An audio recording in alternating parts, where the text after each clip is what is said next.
Okay, hello everyone, and thank you so much for joining us this afternoon. My name is Hannah Crapo. I'm the Content Marketing Manager here at Certiport. We're so happy to have everyone joining us for our third Certified Academy Business webinar today. Feel free to drop into the chat, let us know where you're joining from and what courses you teach. This session has been previously recorded, so we'll be sending out a link to the full recording via email after our presentation is wrapped.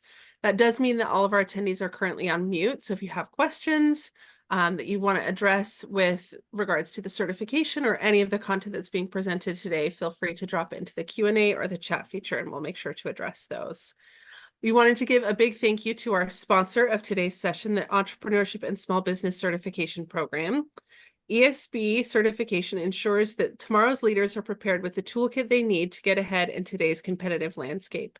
Whether your students are starting a bakery or launching the next billion-dollar startup, ESB validates the students' understanding of core business principles, including the essentials needed to launch and maintain a successful business. And today we're so excited to be talking about entrepreneurship across career clusters. So whether your students are planning on starting their own business or just looking to be a better employee, and we're excited to be able to learn from two incredible educators, Christina and Marjorie. So I'm going to go ahead and stop sharing. And Christina, we'll go ahead and start with you just to do introductions. Tell us a little bit about yourself and what you teach. Hey, hi, I'm Christina Divler. I teach high school marketing and entrepreneurship. So we cover business ownership and all business and career. We cover the whole gamut, trying to get them ready for careers after high school, whatever they're going to do next. So I am in Palm Beach County, Florida. Amazing, amazing. Marjorie, let's do introductions from your side as well. All right. Well, hello, everyone. I'm Marjorie Mitchell. I'm over in Irving, Texas, and I teach a high school level, 10th grade through 12th grade. I teach marketing, the practicum in marketing, teaching students retail management, and I teach entrepreneurship through Nifty. Again, as Miss Christina said, I teach them everything from starting up their business to opening up a franchise or just growing the current businesses, or even if their parents have a business, I have them use that as well as a landing point for these students. All right, so two experts here. We're so excited to be able to dive into this topic. And Marjorie, will come to you first. I wanted to ask, what does entrepreneurship education mean to you? To me, entrepreneurship education means giving the right tools to the right people and teaching them how to use it. It's a growth mindset for me for entrepreneurship. When you teach it, you're teaching the students to build on the domains that's already there. So as educators in that realm, we actually pull that out of the students. So we pull out those domains that are sitting there dormant, as we say, and we just give fire to them, give life to them. So that for me is entrepreneurship education, just sparking that flame. It's there. It's there for those kids, and that's what we do. I love that. Just bringing it out, right? And getting it Yes. started. Yeah, I love that. Christina, any thoughts from you? What does entrepreneurship education mean to you? So, Marjorie, I love that aspect, tapping into their passions. Everybody's passionate about something. So if we can find what that is, then we've solved the problem. But for me, it is just like Marjorie said, it's more of a mindset than just a set of skills. It's a perspective shift. It is learning how to view problems as opportunities rather than something negative that's going to hold you back. It's actually seeing the possibilities of where those problems can go. So. Yeah, so it's I love that we're talking about a mindset as opposed to like a set of skills, because I think this next question that I wanted to discuss really leads into this, is that not all students that you teach are going to open up their own business. So Christina, we'll come to you. Why do you think then it's important to focus on entrepreneurship in schools? So if they can develop that entrepreneurial mindset that we just touched on, it's going to spill over into every aspect of their lives, from their professional lives, their educational lives, and even their personal lives. So to me, the biggest thing is that students are able to learn how to quickly and easily solve problems, be creative, overcome failure. They start to quickly learn how to innovate and brainstorm, and again, to recognize those opportunities. And so all of these things help give them the courage to go after their goals, and any opportunity that they see, they might have the nerve to go and chase after, because they know they can do it and turn that into something bigger and better. expanding the mindset too, right? It's not just about seeing things as they are, but also seeing things for how they can be and being able to tackle those new opportunities. Marjorie, did you have anything that you wanted to add to that? Why do you think it's important for the students you work with to focus on entrepreneurship? The students, well, I'm going along with Christina. We've been teaching entrepreneurship, so we definitely understand the whole concept of teaching entrepreneurship is not just the subject, it's not just the skill, but as she said, giving them that ability to be comfortable with risk, giving them the ability to be thinkers, critical thinkers, because it will spill over. It does spill over. It allows students to see, as she said, the problems that we see, they're not problems, they're opportunities, and we're there to solve them.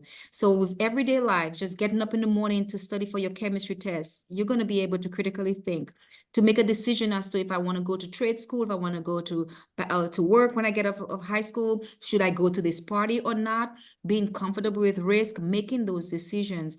That's what we teach our students. So it's very important that we have entrepreneurship in schools. It's not the subject. It is, as we said, the mindset, changing the students' minds to let them know that there's something outside than what they see right now. So it's definitely important to focus on entrepreneurship in schools. I wanted to dive a little deeper. You guys have both touched on a couple different skill sets that you build with students as they focus on becoming entrepreneurs, but I wanted to talk hard and soft skills. So Marjorie, will come to you. What are some of the hard skills that your students are learning, and then some of the soft skills that they're learning as you focus on entrepreneurship? Good. Some of the hard skills they're learning is pretty much with the finance, learning how to count money, budget. Right now, we're in that lesson right now, business finance, and it's becoming very apparent that the students are still not understanding a bank account. They're still not understanding what expenses are, things that goes out, and how to price items, and why companies price so high and why some price so low, and understanding what profit is. Kids go out there and they buy cookies and they sell the cookies. Say, Miss Mitchell, I made profit. Did you really? Right? And then we come to think about it as, what did you spend on? And most of them realize that, oh, wow, I spent more than I made. Yes, so you have no profit. So learning those things, these are the hard skills I really teach my students. The soft skills I teach my students is the simplest thing, how to shake hands, how to speak, and how to present. Because when we teach entrepreneurship, we have them present in class as if we are investors. The whole point of having a business plan is to present in front of an investor or to present in front of a bank, someone who's going to give you the money. And coming from the banking industry, managed Bank of America for 10 years, I know when someone comes into my office and asks to sign off on something that my banker said, I'm not sure if they'll be approved for this, you have to pitch that to me. You've got to make me believe in this product of yours or in this business of yours. And I'm not really sign off on the business. I'm sign off on you. So I teach a student the soft skills I think that they need to understand is how to shake hands, how to be presentable in front of someone, that respect that they need, the eye contact, the simplest thing, getting this earbuds off, right? While you're talking to me, is simple things like that they learn in entrepreneurship class that goes a long way. You don't have to run a business, but you definitely know how to shake that hand of someone. You know how to say, excuse me, you know how to open up a door, you know how to speak. So that's what I teach, these hard and soft skills in entrepreneurship class. I like that it expands into so many other areas besides business, right? It's social components. It's all these different social cues and communication skills that are so relevant, not just in the workplace, but in a True. personal life as well, right? There's so much that can Yes. be gained from that. Yeah. Christina, anything that you wanted to add, hard and soft skills that your students are working on in class? I think Marjorie did a great job covering it. I think sometimes we focus on hard skills, and especially in the schools, in the school system, we're focused on teaching them how to pass these tests and so forth. But the soft skills, I think, are where sometimes we miss the mark and are probably the most important things. As Marjorie said, things that are going to help you get your first job, help you promote in that job, help you be successful in college. So learning how to communicate definitely is a huge one.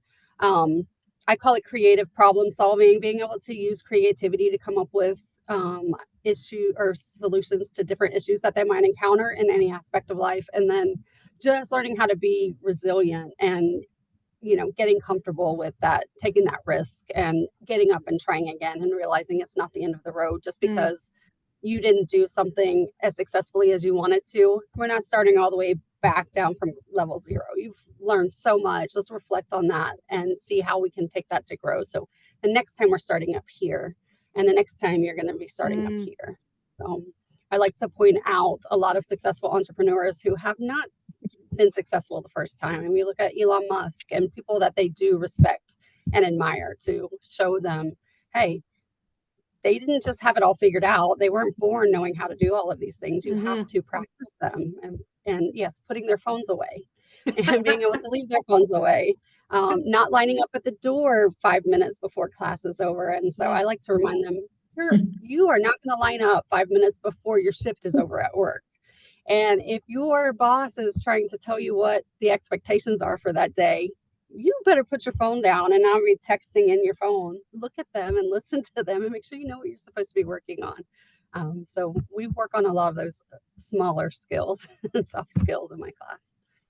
But I think those ultimately are the ones that students remember, right? And take with them. So I wanted to ask for both of you, have you had students come back and say, oh my gosh, I'm so glad that you taught that to me. So Christina, have you had that experience of students coming back and saying, you'll never believe that what you actually taught me is so useful? Yes, I actually have.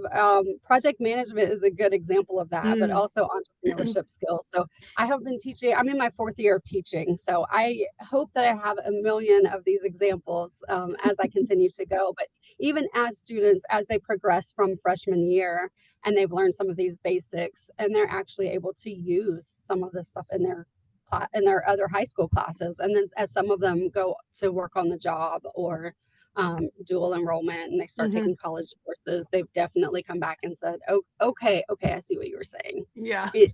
Okay, now I know what you meant. But I can also reflect back in middle school and high school teachers of myself that I thought that maybe they were crazy. They were out of touch. They had no idea what they were talking about. And I still remember those lessons to this day. And it's something such as eye contact and a firm handshake from a social studies teacher in 7th grade.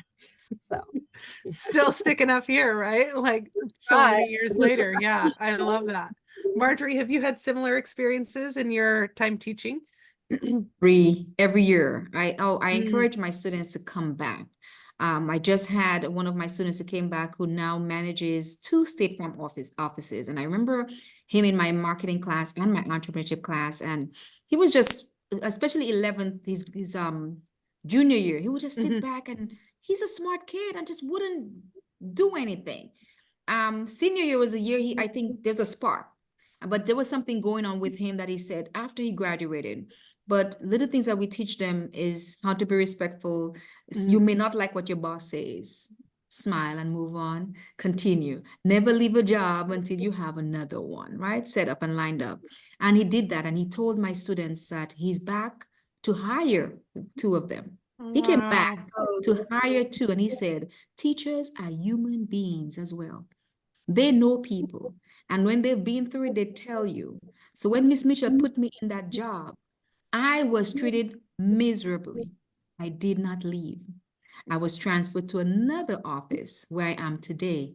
And now I have 2 offices and I'm here because I want to hire 2 of you. And I'm thinking, what are you doing? He just graduated in 2017. He got his first house last year, bought a car for himself and his grandmother. This kid is making 6 figures. He is 22? When Ricky came to me and he told me all this, I said, why didn't you tell me that you were treated badly? He said, because you always say smile and move on and never leave a job until I said, but at least you could have told me. I would have moved you sooner. I told you don't leave, but I could have moved you. But he told them that. He said, you cannot yell at the boss. You smile. You can talk about it when you get home, but you come back with a smile on your face. And until you find something else, you do not leave. And now Ricky is happy with where he's at. He's hiring one of my juniors. The other senior, he has to continue interviewing him to make sure that his schedule matches with them. And this kid, I still see him as a kid. Just 2017, my DECA president for 2 years is now able to hire 2 more students and give back. And he's just one of the most recent ones that came Yeah. in, but to come in school, go to college and said, yeah, she told you your first assignment was going to be a 5-page paper. I promise you it is. I told them, hey, your first assignment, teacher's gonna say, just give me 5 pages, but you guys cry when I ask you for 1 or 2. You cry when you have to do a DECA assignment that's 10 pages. Your executive summary is only 1 page for Nifty. That's all I ask, and you don't want to give 1 page. You're gonna go to college, they're gonna ask you for 5 pages. I've Yeah. been so they learn, they remember. So whatever I tell every educator out there, point to your kids. Show them that you believe in them. And the day that you have given up, or the day that you don't believe in your kids, that's your day to give your keys and your badge up. Mm. Don't continue in bitterness. Just take care of them. Because as much as we say these kids are our future, they really are. Mhm. What? We are our future because we are teaching our future leaders. So point to them as much as we can. No matter if their head is down, trust me, they're hearing. Tap on their shoulder. Ensure that they know that you are there. That I always make sure I'm present. I'm there. I can see you. I can hear you. I heard that. I'm a mama too. I heard that. Right. And I'm telling you, I got 3 kids of my own. I tell them I hear everything, I see everything. I promise you, if you're quiet in my class and you're not always quiet, you're on that cell phone. Right. We Oh, know, but we have to be honest with them and yeah. teach them every skill that we have learned, with other teachers. Teach them something, and we know that's coming out there. And I'm sure Christina does that, but Christina, if you don't, bring people outside into your class. And I Right. know you do that. I Oh, know for a fact you absolutely. do that.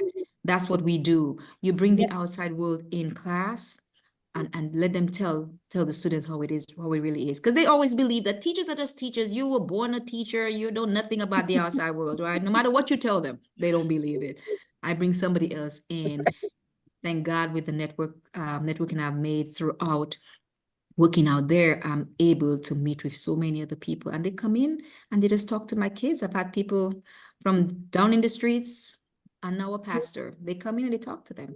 It's everybody comes in. So I say, listen, you're always going to find those testimonials from your students.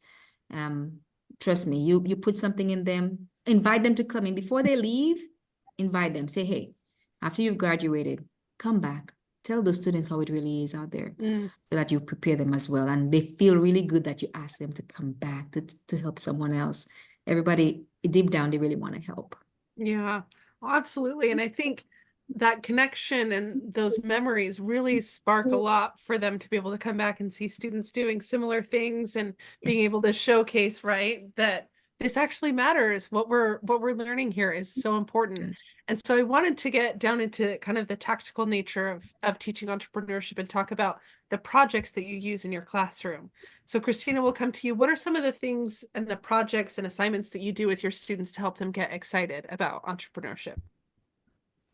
I love this question. I love projects. I'd like to use project-based learning. So anything that I can find that they can get tangible experience and actually walk through it and be able to relate to the concepts that we're learning. So I love innovation challenges. So Marjorie, you've talked about Nifty Network for Teaching Entrepreneurship. So my classes joined the Network for Teaching Entrepreneurship Innovation Challenge or World Series of Innovation this year. I have done the Intuit Innovation Challenges the last few years. So that gives them hands-on real world issues that they can try to solve as ninth grade students that they think that they don't really have a voice or a way to make a difference in the world, but they're solving real social problems for Mm, people.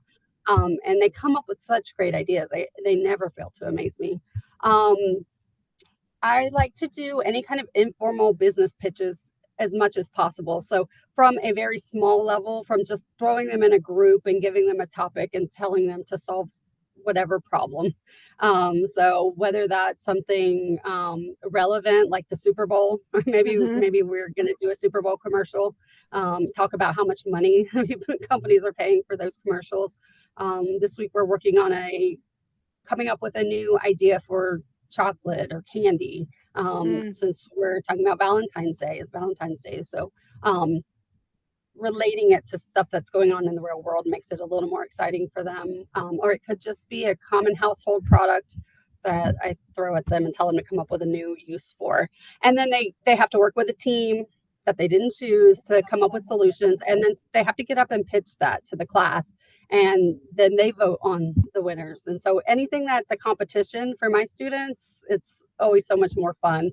And I get a lot more buy-in when they know there's something to be won, which those innovation challenges, they can win actual money. So we're getting ready to do a food truck project. So I'm excited for that because that brings in budgeting. They're going to plan a menu, come up with their concept, their business name, design the way it's going to look. And so that really covers a lot of those entrepreneurial principles. And my favorite's probably Shark Tank. So we use Shark Tank a lot in my classroom. Sometimes we just watch an episode and dissect it. We look at the lessons to be learned. We have them reflect on how well the pitches went, what could have gone better, things like that. We do our own shark pitch competition and involve local business owners and have them come in and judge and give the feedback. Because again, as you mentioned, Marjorie, they don't hear it from us. It's just like speaking to your child. They hear Charlie Brown, wah, wah, wah. But as soon as someone else says it, they hear it and a light bulb goes off. And so having successful business owners across different trades and backgrounds is helpful to them, and getting them to come in and kind of mentor them and give them their stories, because some of them did have a hard background and they didn't start out the way that they wanted to, and they had to pivot and be ready to change. And so that has been the most rewarding, and I think been able to really drive home all of the things that we're learning in marketing and entrepreneurship. Well, it contextualizes the skills too. I mean, everything that you've talked about is a project that puts it into a real world perspective, which I think is so important. And it really brings, to Marjorie's point from earlier, it brings the outside world into the classroom, which is what they need to see. And Marjorie, I'm seeing a lot of nodding. Do you have any other projects that you wanted to emphasize or talk about as well? Yeah, this is amazing what Kristen is doing. I tell you, entrepreneurship teach, we got like symbiotic brains. We do that, and you have to dive in those kids in their Shark Tank. I used a lot last year. This year, I'm not using it as much. I need to get back into it, right? Because I realized that some of my students don't even know what Shark Tank is when I started this year. And I'm thinking, you're not even understanding this grand scheme of things. But last year, oh my goodness, the kids always wanted to watch Shark Tank. They want to dissect it. Oh, Miss Mitchell, can I watch the kids one? It was just amazing to them to get into that, to see some of the best pitches not making it. Right. And those that didn't make it actually really, really good at the end, because we researched them afterwards. What are they doing now? And the kids realize, oh, I know that product. Oh, that product didn't work, Miss Mitchell, but that's a good pitch. I heard it. It sounds good. The finance portion was always hard for them. I said, don't worry about the finance portion. We'll get there when we get there. So this year I haven't used it as much, but I use those innovative challenges. So in the beginning of class, my first project, I start classes the first day of school. So that's how you get to know me. My get to know me is not, what's your name? Give me a 30-second pitch. My get to know me, you walk into the class and there's household items on your desk. We start working. And that's it. I give you a problem and you solve it. So you create and you build with those toilet paper rolls, there's a plastic, I get them plastic wraps. My closet is full of stuff. This kid said, Miss Mitchell, what's else in there? You'll find it, trust me. I'm a marketer. I got it, right? Straws, and I just give it to them, paper clips. And I said, whatever is there is not what you see. You do not have a toilet paper roll. You do not have a paper clip. You are going to build for me, and you only have, and I give them a ridiculous time, like 3 minutes. And I put the timer on there and it goes off and they've got to stop. That already is the icebreaker for me. I get to see the kids that really can talk to other people. I get to see the kids that decide I'm not doing anything. I'm already seeing you. I'm a marketer. I'm observing the students that I have in class. I don't need to know your name. I just need to know your character, right? Who do I need to spend more time with, right? And that's what I have them do. That innovation, that's what they do. And I do all these others. Power of tower, have them build the tallest tower. My God, my kids are standing and putting all the stuff on the roof. I'm like, you can't do that. You're right. If it falls apart, like this visually fell. I can't help you. But these are the skill sets that they're learning. And we know every game, they're learning a skill set, they're learning a mindset. So at the end of the day, when they're actually doing it in class and reflecting, Oh, that's what we were doing. Yes, that's what you were doing. The Lego game, the projects that we build in class. And just so you guys know, I'm an entrepreneur, so I have my own business, and my principal has agreed that I can use my business in class. My students are helping me doing my marketing. So when they get to the marketing section, they are doing that and they don't know it's my business because sometimes they don't research. If you only research it, you'll see my name. But you can tell the kids who remember to do some market research and those that is okay. So what is this I'm like, if you just Google, you will actually see my name. But they don't Google. They just go with the flow. But tell them a little background on the company and having them build the marketing plans on there. And at the end they realize, oh my God, this is a real company. Yes, it is. It is real as it can get. And you have to understand the company in order to build somebody else's. You need to also know yours as well. But I have them do the projects that Christina is talking about, just having them do the chocolate bar. You know what I'm going to do? I'm going to have to do it during this season because I always do it when we do the marketing lesson and they build their own chocolate bar. They have to do the market research. So these projects that my students do, I do project-based learning. Everything in my class is a project. And I teach project management as well with my advanced marketing class. So they learn the phases and all that stuff. But in my entrepreneurship class, everything I teach, everything I build with them, it's a project. We call it investigations and nifty, but everything is a project and they learn, they play games, they play financial soccer. They kick the ball in. What's the variable expense? Did you get it? Get it right, you get your 2 points. Kick the ball again in class. They're playing soccer in class. My principal says, every time I come to your class, there's something else. I'm like, yeah, I get bored. I can't read a book. They don't like to read. I don't like to read. Might as well play soccer. They'll get it. Right? And they get it because that's what they want to do. They want to play. But in order to kick that ball to play, you've got to get the answer right. So if you answer the variable expense correctly, you got it right, kick the ball. And it's fun to see them. They remember. And even if that's the only lesson they remember and that only game they remember, just to get what a variable expense is, especially in the finance portion, everything is a game. Play with Legos. They see Legos like, we're going to play with Legos? Yes, you are. There's a lesson to it. And they realize when it comes to the end, do we have to count? Yes, you do. With the calculator, please. Put a period and a dollar sign in front. It's all a lesson, but they have so much fun doing it. I let them play. And at the end, I drop the ball like, okay, it's actually a lesson, people. Oh, Ms. Mitchell. We got to have fun with this. We have to, any way we can get those kids to learn, do it. Any way you get all that hands-on learning, I think it just makes it so much easier. Learning by doing is so much more impactful, right, than learning by lecturing or any of those other methods of communication. But I know it takes, to your point, Marjorie, so many things in the classroom, right? So many resources to really build a rich curriculum like that. So Marjorie, we'll start with you. What resources are you using to teach entrepreneurship skills? I'm telling you, Nifty gives us everything we need. Again, because I teach marketing, I have a lot of items that I use, but Nifty always lets you know whatever you need, ask them for it. The things that like my Lego pieces, I get Lego. I mean, I'm a mama. I get Lego pieces from home. I ask the teachers, can I get any Lego pieces that you have? They're like, Lego pieces? Yes, I'm a marketer. We're crazy. We are going to need Lego pieces, right? And I get those resources from when I buy them myself, or Nifty will get them. Irving ISD in Texas, they are totally awesome. If you have to teach, you teach in that district. They will buy those things for you.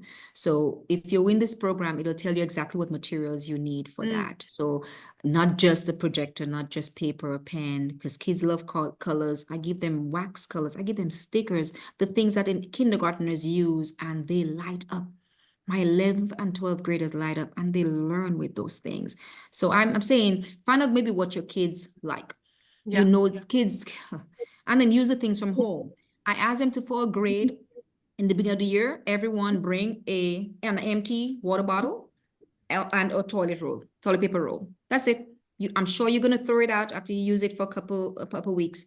Just bring that to me, and I give them a grade. But I collect it, so I have a box in here because I know I'm gonna use it next year. Just as you do in kindergarten, right? You get a list and they tell you bring 3 boxes of tissue paper. They don't need all that, but I ask you for that. And that's what I use. All the free stuff. Give me anything that's from the house that's I know that these kids can cut and tear, tape and put together because I know I'm going to give them those projects where they have to build stuff. They make a backpack out of plastic bags. My kids made a backpack out of plastic bags. We know that Intuit challenge, right? It's just a design for thinking. And I'm like, wow. When they're done, the parents see that. So I use a Mhm. gallery walk.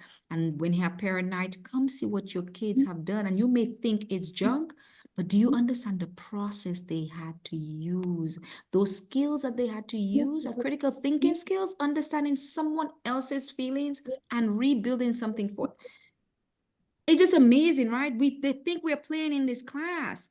We're not playing. We're having fun learning. And that's how my students learn. I promise you, if you miss that class, you're lost. Because Mhm. I'm not the one that's going to lecture for an hour. I love to talk. I tell them, hey, I get paid to talk.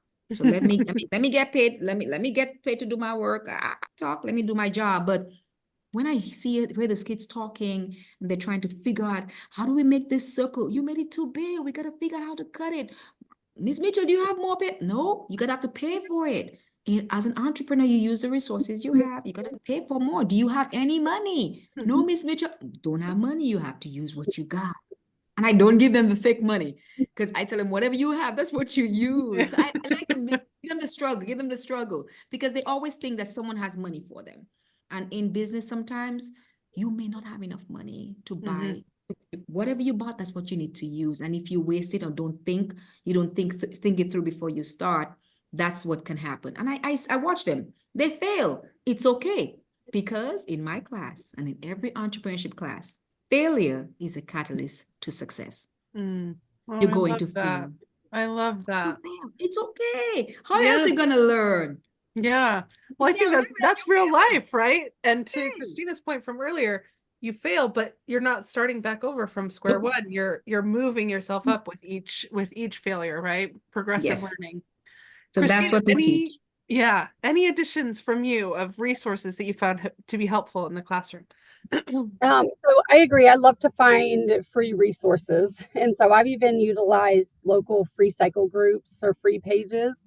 And people will give me all kinds of arts and crafts supplies and tinker toys and whatever it is that I need. And so I love to do very similar things, Marjorie, where I have them just, I call it create something.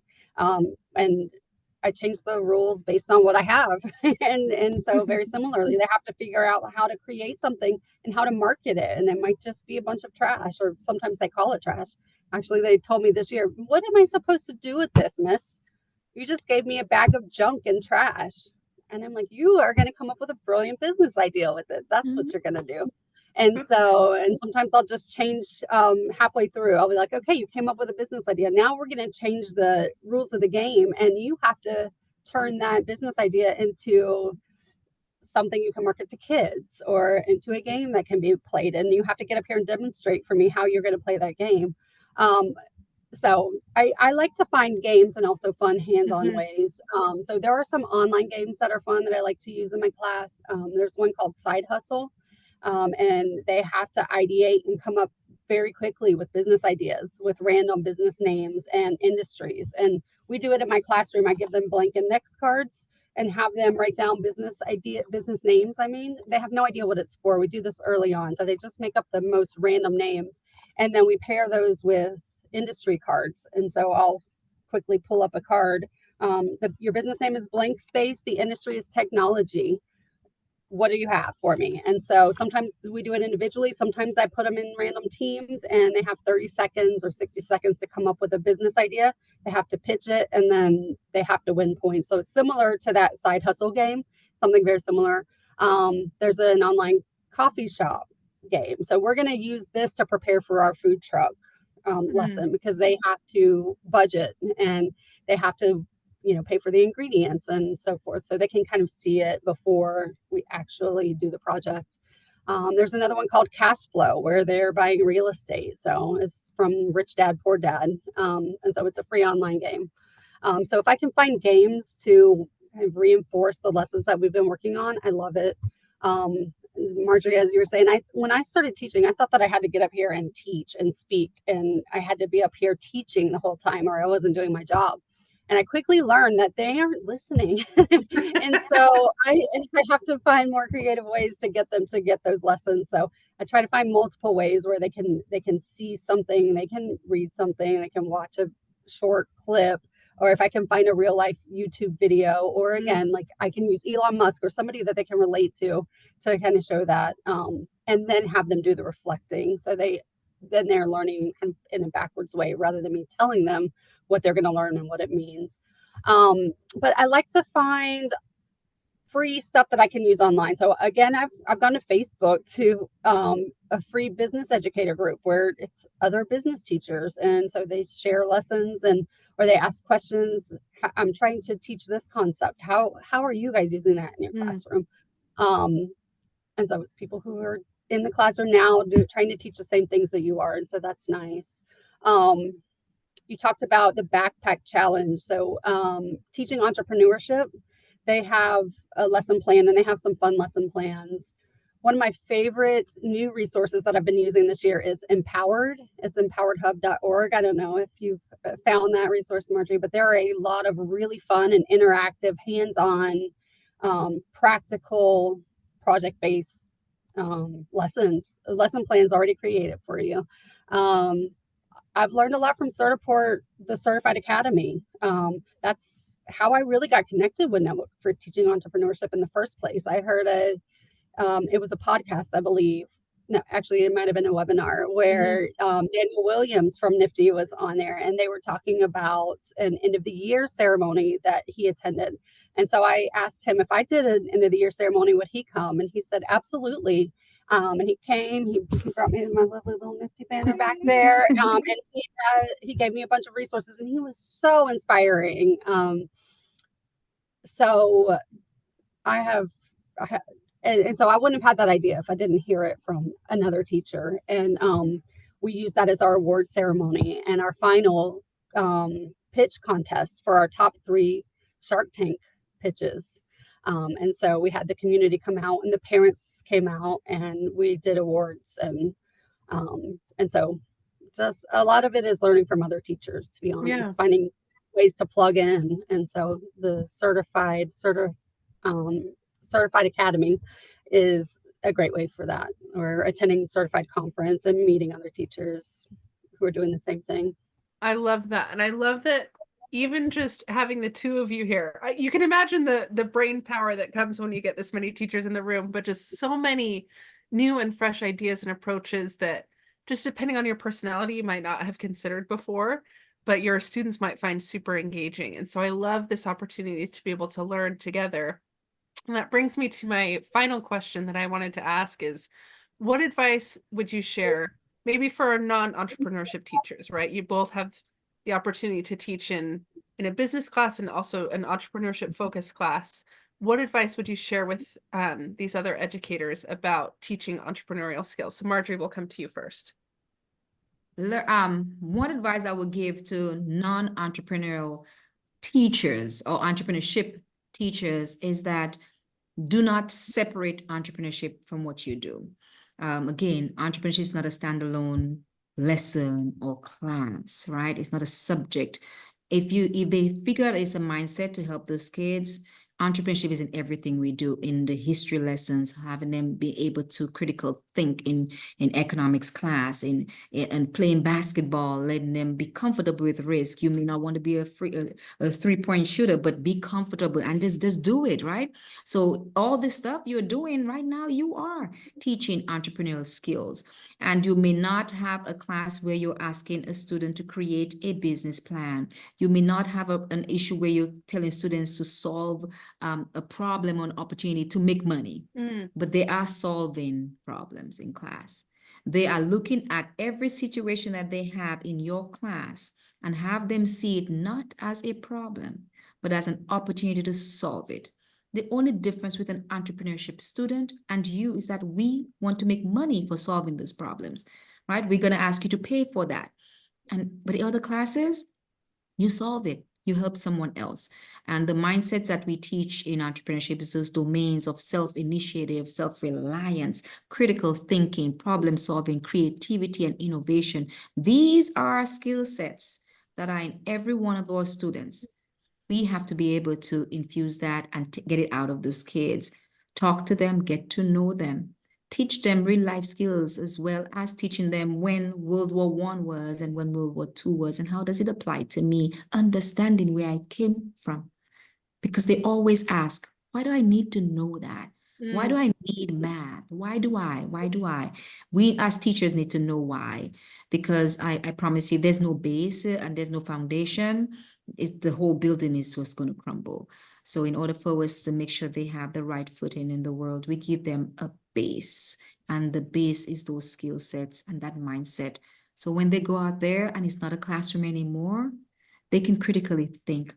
They can adapt, they can acclimate. Unlike Miss Mitchell, when I'm still cold when it's 70 degrees outside, I have students that can adapt to that environment outside only because of the skills that they learn in entrepreneurship, those entrepreneurship skills. So that's what I would tell a teacher who's not teaching the entrepreneurship class. It's skills.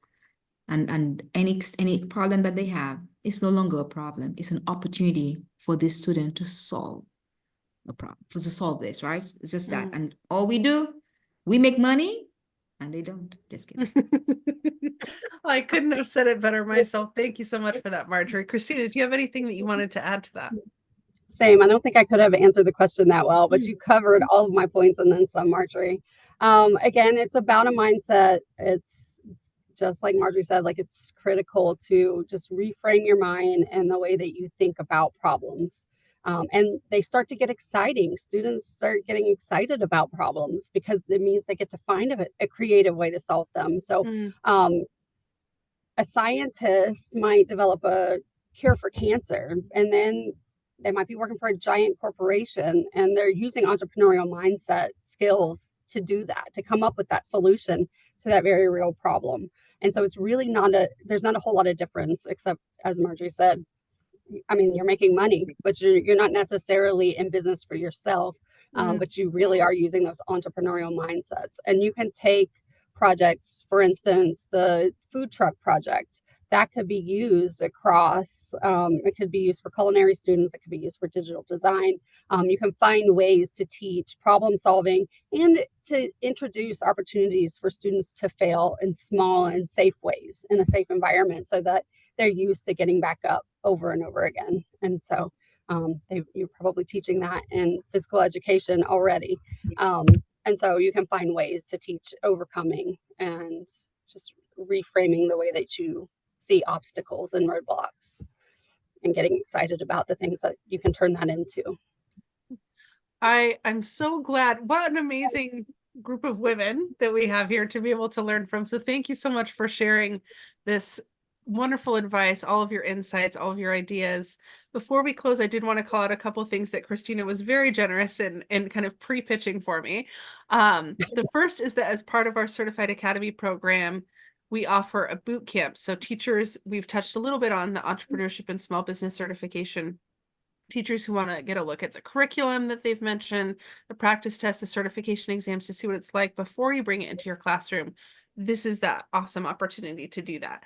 So if you're interested in adding the boot camp to your experience, you can email us at certifiedacademy@pearson.com, and I'll drop the link into the chat so that you can see a little bit more about that as well. The second announcement is one that Christina touched on, the opportunity to collaborate with other educators, whether you teach entrepreneurship or teach something else. In Orlando, Florida this year, June 17th through the 19th, we'll be having our Certified Educators Conference. So if you want to be able to meet educators like Christina and Marjorie and be able to connect and get new ideas, this is an amazing opportunity to do that. So that's certified.certiport.com if you wanted to register and get some more details about what sessions we'll be hosting. The third announcement is just really quick. Next session we'll be hosting is in 2 weeks.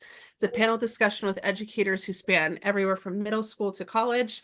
We'll be discussing workforce readiness through project-based learning, specifically focusing on Microsoft Office skills. So we are really excited to be able to share more, kind of continue this conversation, evolve it a little bit as it relates to some of those hard skills.